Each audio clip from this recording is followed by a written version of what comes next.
Can you hear me? Yeah. Yeah. Give it up to Joey. Come on, give it up to Joey.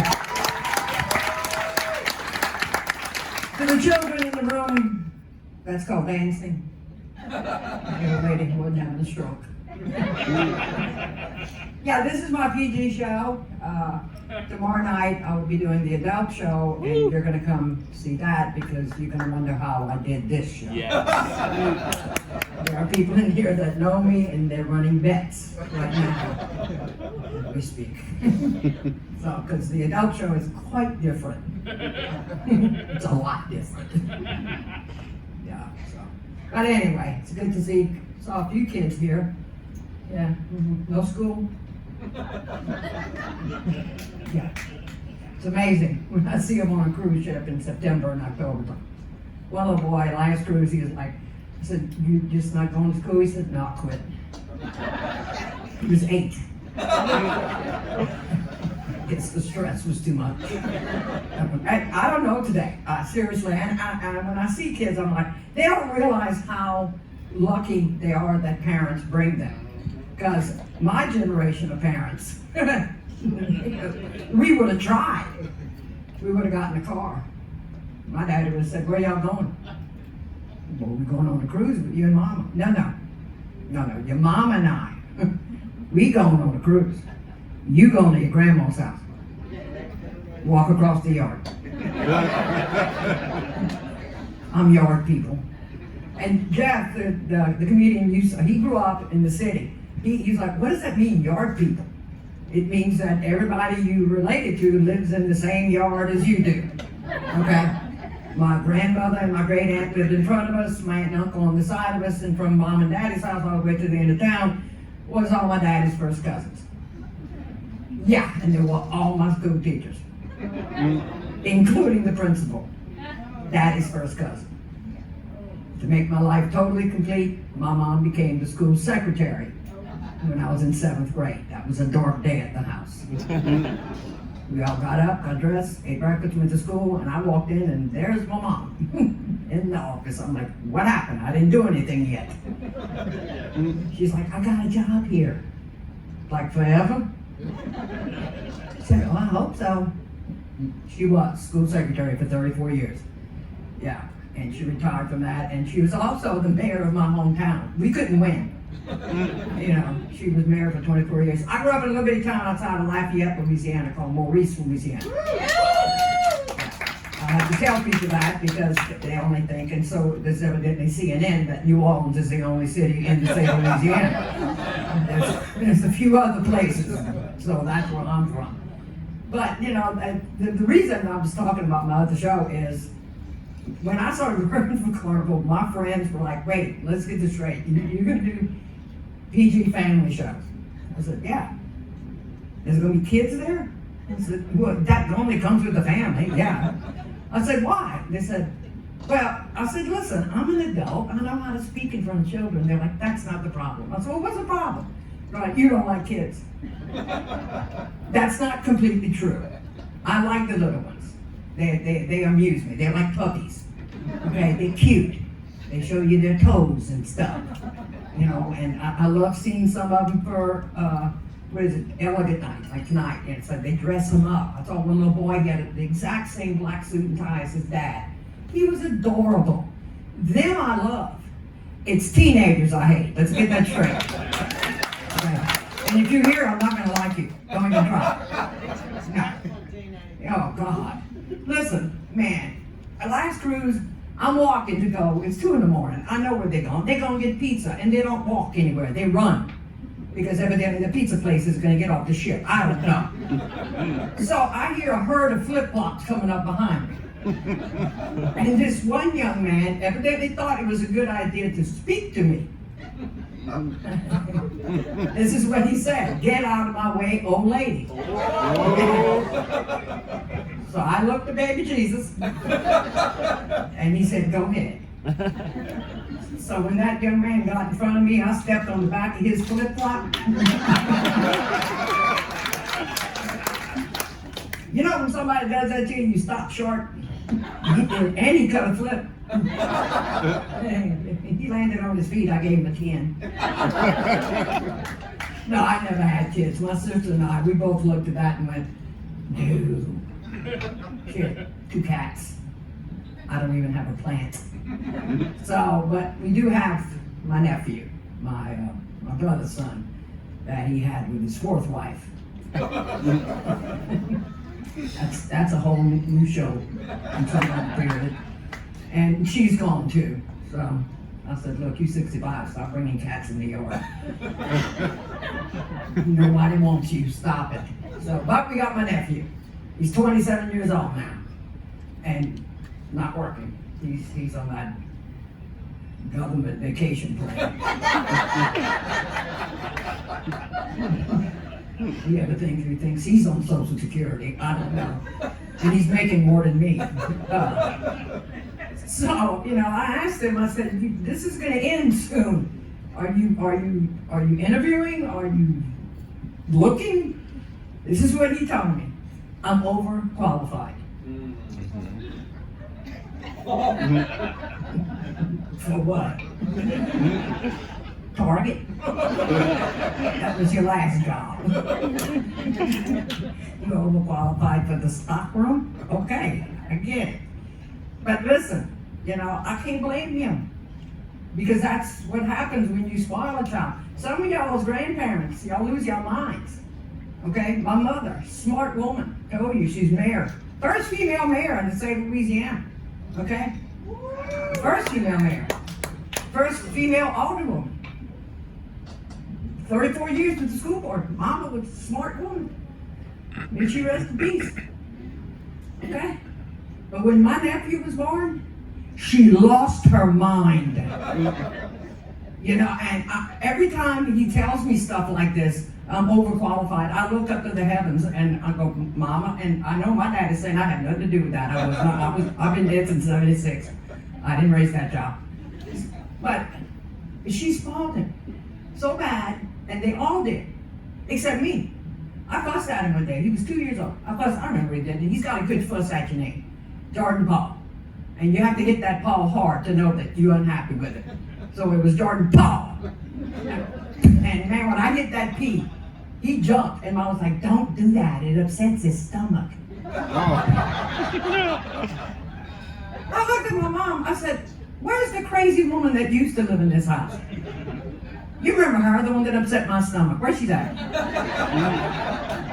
One that jacked up my childhood, where'd she go? Let's bring her back. She's like, I don't remember, I'm here to remind you. I walked into his room one time, he said, I got something I want to show you. I go in, he was probably about 12 years old. He's got trophies, basketball, baseball. I'm like, Jordan, where did you get this? I went.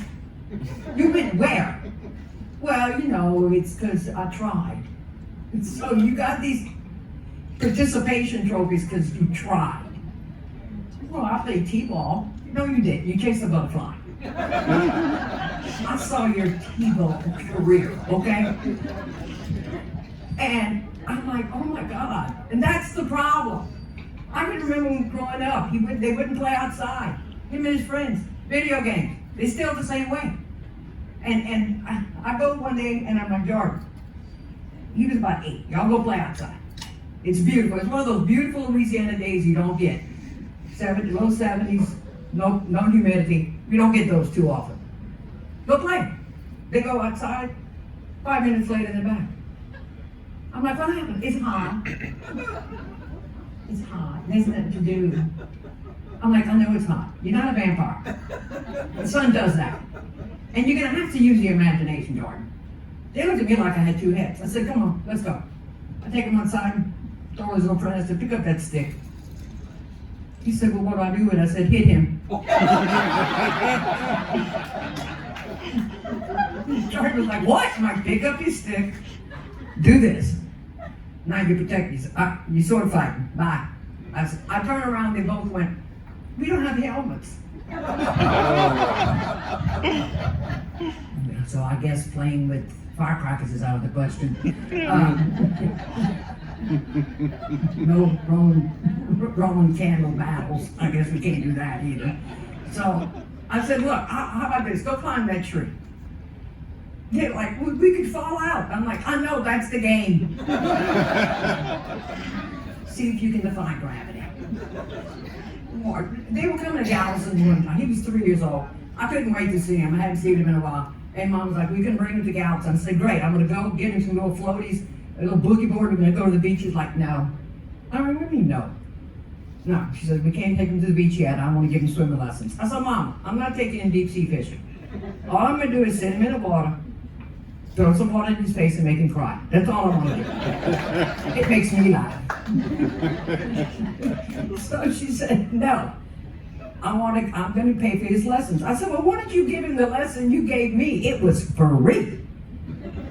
I don't remember. Let me remind you. Me, you, Daddy in the boat. You threw me out the boat. Something about me having a hard head. And then you told Daddy to wave the bologna sandwich that I would swim back to the boat to get. Now, I love bologna. And I'm a strong swimmer today, but that's not the point.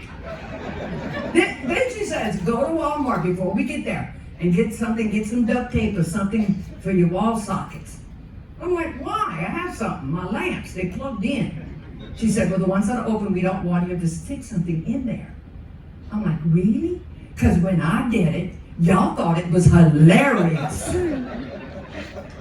I found out 2 things that day. Don't play with your daddy's screwdriver, and 2, don't stick it in a wall socket. Okay? And Mom's like, I don't remember what I said. I'll tell you what you said. And I'm pretty certain that's the first time I did say a cuss word.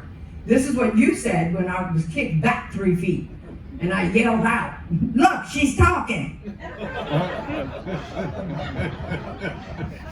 I get home, okay, this is where my nephew grew up in the same place I grew up. Mama's house is still there.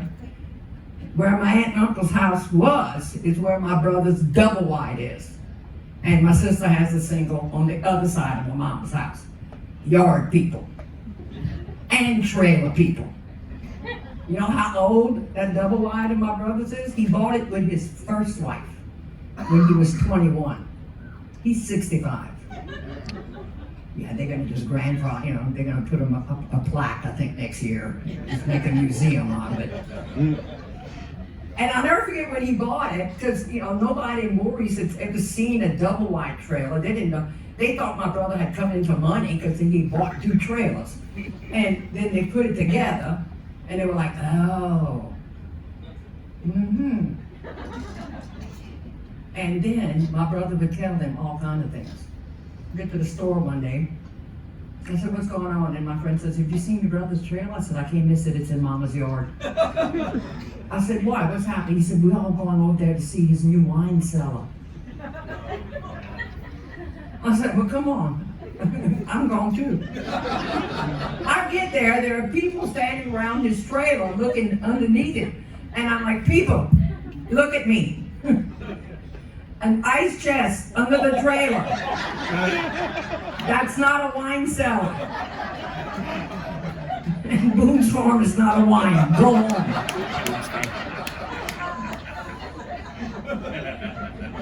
Man.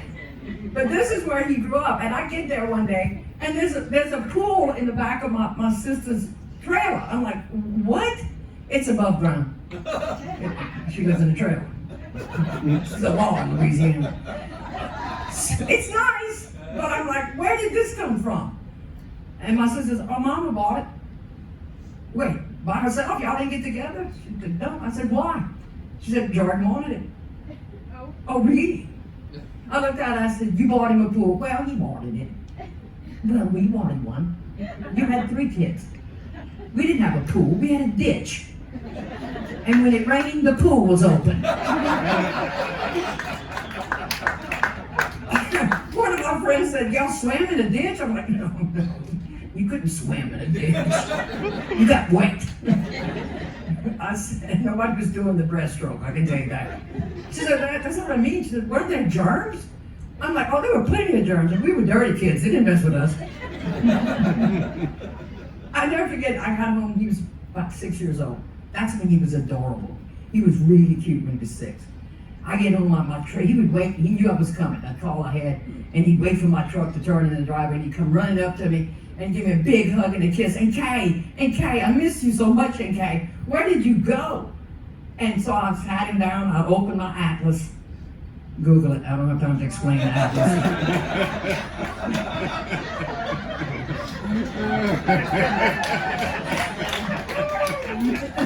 He'll be here all night if I start explaining things. They're still trying to figure out how I swam in a ditch. And I'd show him everywhere I went. He was like, hey Kay, you a star. And I go, yeah. He was 6. He grew up. Became a teenager. Oh man. Since I drive up and he's walking from his house to Mama's. Didn't even look at the truck. Just keeps on walking. You know, I open the door, I'm like, hey, what, no hug? No kiss? No, nothing? He also lost his method of speech when he became a teenager. He spoke better when he was 3 than he did when he turned 13 years old. They forget how to talk. It's all gone. They grunt. I'm like, you're in high school. Well, evidently you're not taking English. I said, so what's going on here? No, hey, Kay, I'm happy to see you. No, nothing. What's going on? Well, you know, I'm a teenager now. Okay, it doesn't eliminate you. And he said, I've been thinking, and he said, I'm getting too old to call you Aunt Kay. Oh, okay. So what you gonna call me? He said, I'm gonna call you Caroline. Not even Aunt Caroline, just Caroline, like we friends. I said, all right, let's think about this. And Kay, she buys you a lot of stuff. Every time she would go overseas to entertain the military, whatever country she was in, whatever base, she'd bring me back something. And for your birthday, she doubles and triples up, because your birthday is December 22nd, the day before hers, so both Christmas babies get gypped. So she doubles and triples, but you get. That Drew Brees jersey you have on. And Kay bought that. Now, Caroline, on the other hand, y'all gonna meet her tomorrow night, 11 o'clock.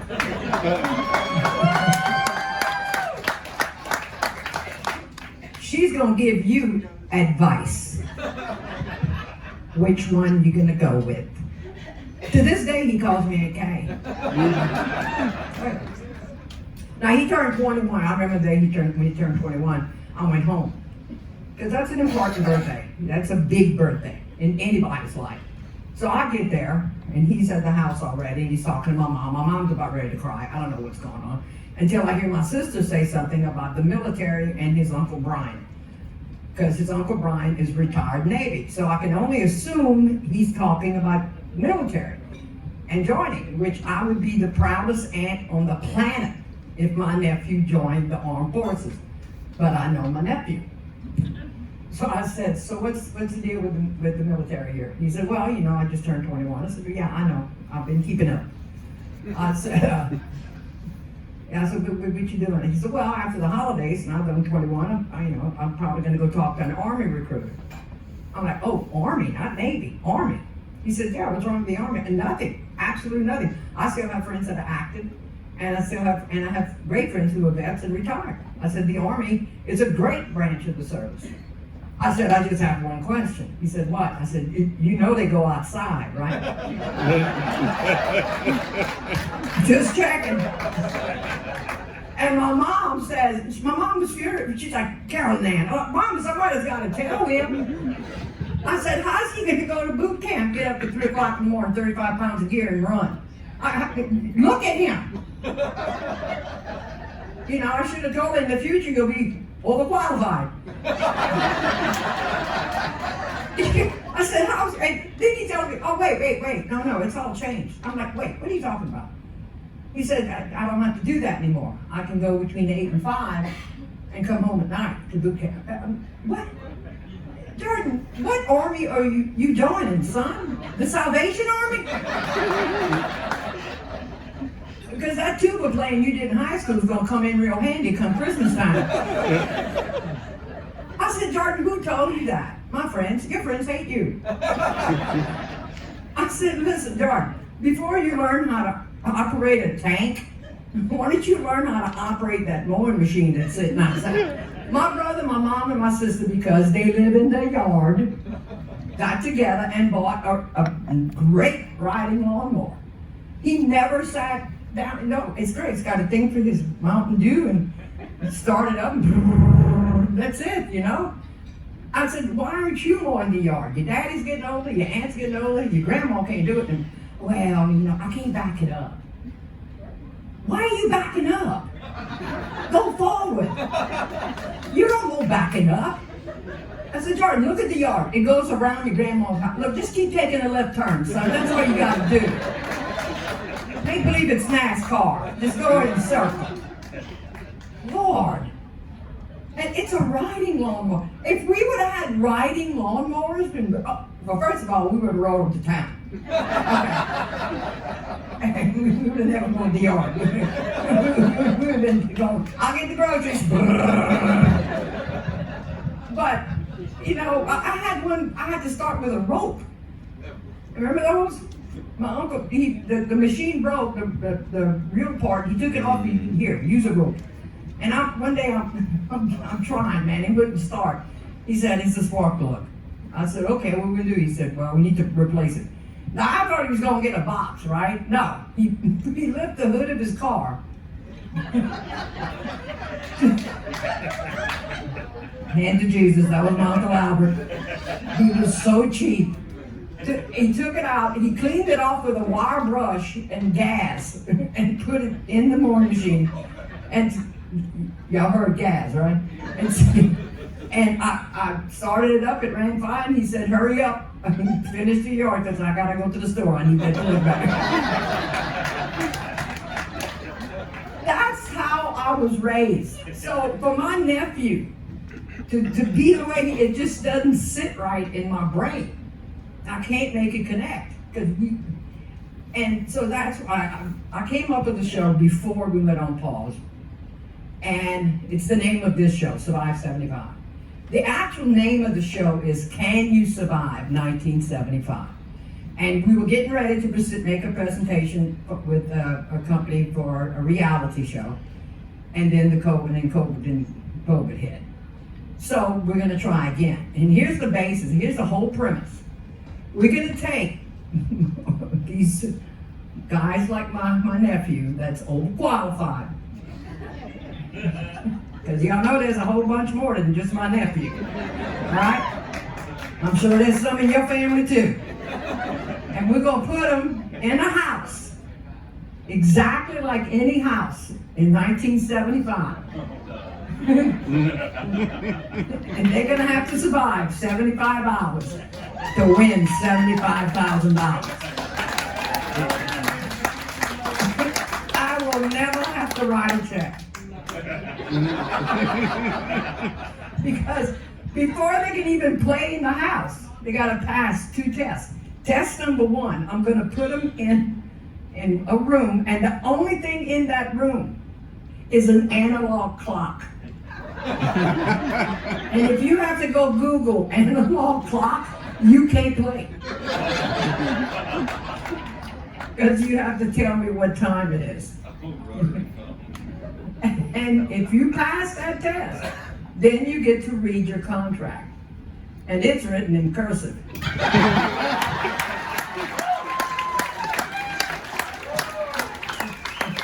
And you have to sign it in cursive. Then you play the game. And it's gonna be all kinds of things, you know. I have kids all the time, well, you learn how to cook. You didn't have a lot of fast food back then. You learned how to make coffee. You went, what? No Starbucks? No. We didn't have to go to a drive-thru to get a chocolate mocha latte, hot whipped cream frappe malt and call it coffee. We had coffee. And I didn't even grow up, drinking chocolate milk because Mama made coffee milk. That's how it was. And it was that good coffee milk. That strong. Whoo! You were gonna wake up. And she'd put it in a glass of whole milk. Whole milk. My grandfather was a dairy farmer. We had whole milk. He raised cows, not almonds. Almond milk? How do you milk an almond?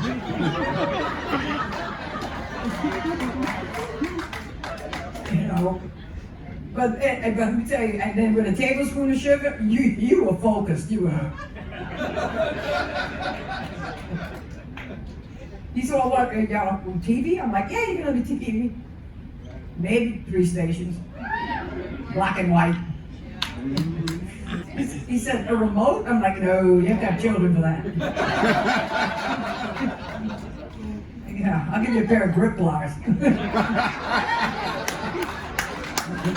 And here's a box of aluminum foil. Figure it out. And I was a long distance telephone operator for 4.5 years, long distance. And we're going to put them in a phone booth with $10 worth of quarters, nickels, and dimes. Tell them to place a long distance phone call. And they have to look up the number. You give them a big old thick phone book and say, "Here, this is Google." But we'll come up with all kind of games. Driving a car could be fun. So yeah. And standard on the tree. Yeah, 3 on the tree. That's going to be a whole hour show of them just staring at the wheel. Now, I remember the press the buttons. Here's the deal: you can get help, okay, for all of it. You can get a lifeline, except for the last challenge. And it's the simplest one. And this is the reason why I'm never going to have to write the check, because they have to do it by themselves. The name of the challenge is give the correct change.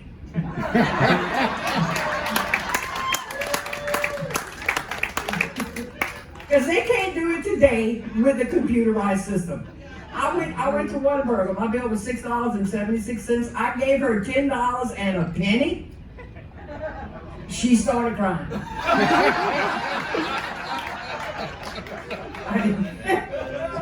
I'm sure she's in therapy by now. She just threw change at me. I'm like, no, it's a 20. No, that's not the right change. I'm making money here. She's like, well, I'm gonna have to call my supervisor. And I'm like, well, if she's your age, we're gonna have the same problem. Can you find me somebody older? And a friend of mine didn't believe me that this happened. And before I got on the ship, I had to go to Walgreens, and she was with me. And my bill was $20.62. I gave the young man $20.62. It took him about 3 times trying to input it for him to figure out I wasn't getting change back. And he finally went, "Oh, you're not gonna get change back. There you go, Cupcake. I knew you'd figure it out." The man behind me was laughing so hard I think he farted because he kept saying, "I am so sorry. I really apologize. I know I should have social distanced. I'm sorry. I'll back up a little bit." It's not helping, Bubba, but thank you. I look around, my friend is gone. I go outside, she's sitting in her car. She is laughing so hard. I said, "Are you okay?" She said, "No." No, he said, I never thought this was true. I said, "What's wrong?" She said, I laughed so hard. We gotta go. I peed on myself. I gotta go, guys. I'll see y'all tomorrow night, 11 o'clock.